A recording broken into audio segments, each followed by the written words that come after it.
És difícil parlar de si estem sent forçats a un alto al foc o no. És clar que volem un alto al foc, però depèn de les condicions.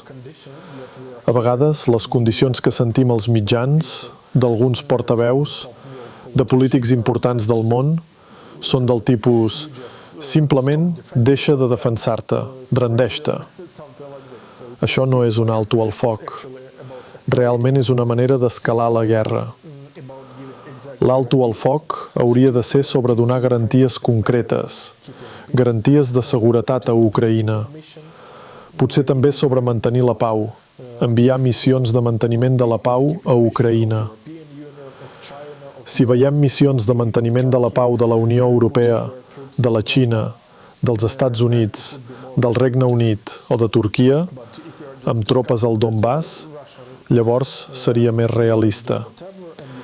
Però si només es discuteix que els russos facin el que vulguin i els ucraïnesos deixin d'atacar objectius a les seves infraestructures, deixin de tocar la regió de Kursk, on les tropes ucraïneses havien entrat abans, deixin de destruir la seva infraestructura petroliera i només signar acords sobre mines de carbó o de liti amb els Estats Units sense cap mena de garanties, això no són converses serioses. No són converses reals, no ofereixen garanties serioses.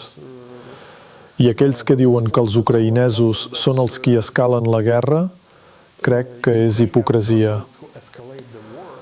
Els ucraïnesos no van començar aquesta guerra. No és realista pensar que Ucraïna era una amenaça per a Rússia. Ucraïna és 10 vegades més petita que Rússia. La població és 3 vegades menor.